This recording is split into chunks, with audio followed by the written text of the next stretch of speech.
Hello friend, welcome back to Toyota Maintenance YouTube channel. I have here 98 Toyota 4Runner which is equipped with the 5VZFE V6 engine. And it's back for another service, and this time it's a water pump and the timing belt. If you want to see how I deal with this kind of service, stay with me in this video. And if you look with me in the engine bay, the timing belt and the water pump are right there. And if you look with me here, it's pretty busy here. There's a lot of stuff in the way. So there will be a lot of stuff which needs to be removed in order to gain access to the water pump and the timing belt. Well, let's start right now.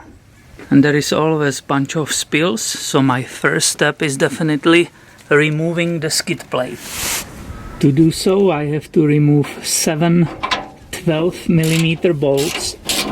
Here is how it looks removed. And in order to create space for the tools, for all that removal, we are always removing the radiator, because that will create a lot of space down there for the tools, as I said. So you can see that in different video on this channel. I had a video for radiator replacement, so if you don't know how to do that, you can see it in different video. Look how much more space is created here to work.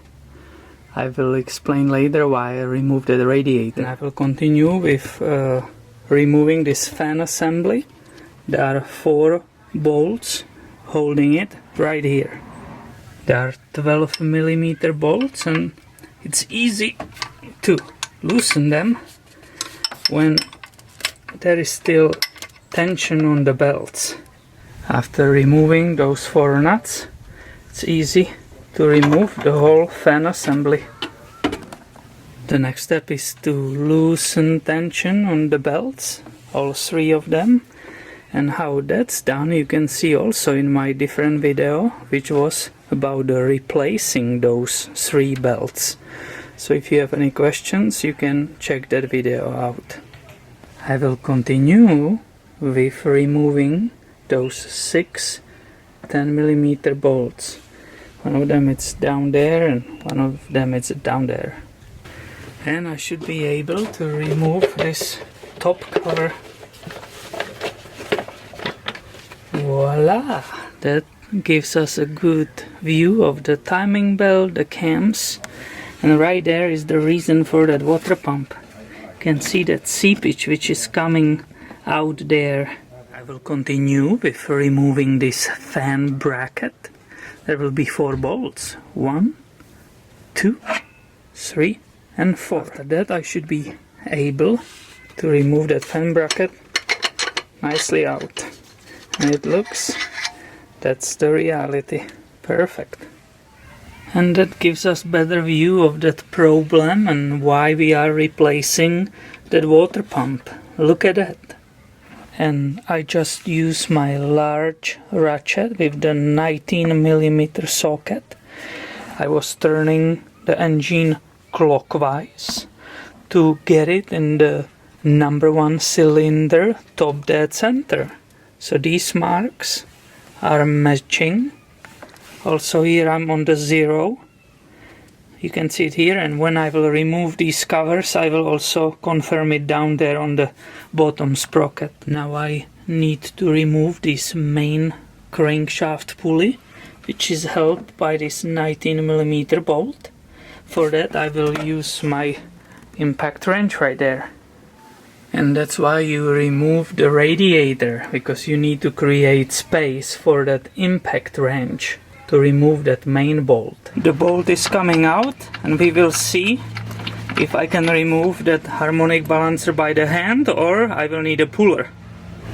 This pulley didn't want to go, so you can see the puller in the place, and I'm pulling it off. Here is another detail for you of the entire set. And here is the pulley removed and its bolt. I will continue this job with removing starter wire bracket, which is this one. So it's 2 bolts right there, And after that I will remove 4 bolts which are of this number 1 timing belt cover. And doing that finally allows me to remove the bottom cover. And now I'm rechecking again that timing on the number 1 top dead center. So these marks are correct, right? And on the bottom I finally can see with the light, see that pink point? That's correctly aligned there with the mark which is on the oil pump body. Everything is set, so I can remove this timing belt guide. And normally you continued with removing the timing belt tensioner, that entire assembly, and after that removing the belt. Well, as you can see, there is a problem because the AC compressor and AC compressor bracket are in the way. So if you give it to the shop or to the dealership, they remove these two. You cannot just push on the side the compressor because it's in the way for 4 bolts which are holding that bracket. So normally you have to evacuate that entire system, then you have to remove the AC compressor and remove the bracket. I personally found easier way which allows me to remove this tensioner without doing the AC compressor and AC compressor bracket, but there's no way I can film it for you because there's no access to it. Here you can see the tensioner out of the vehicle. Here you can see the empty area where it was. And now I'm finally ready to remove the timing belt. You can see the tensioner is not there, so the timing belt is loose. It's very easy to slip it off the pulleys. Always remove it first on the bottom and continue up. I will continue with removing number 2 idler pulley, which is 14mm socket. So you see it here removed. Now I will continue with number 1 idler pulley. You are not removing it right here. You are using 10mm hex right here. You can see the tool and the ratchet right there. It's the detail of the number 1 idler pulley. Note that there is this spacer in the back. Needs to be installed with the new assembly back. And I can continue with removing the crankshaft timing pulley, right? I hope I will not need puller. Hopefully this one, oh yeah, it's moving. Hopefully this one will go nicely. Oh, look, it gave up and it came off, perfect. The main seal looks good.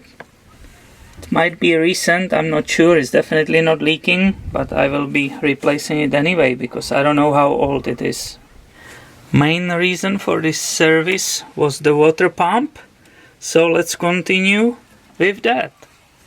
I will start with removing that coolant inlet which has a 3 bolts, 1, 2 and the third one in the bottom. It's a 12mm, so I will remove those. So the water inlet is off and that shows me the thermostat. This thermostat was correctly installed because the jiggle valve is on the bottom. So I'm going to remove this too, carefully. You simply carefully pull it out. Here you go. I will also carefully remove that rubber gasket.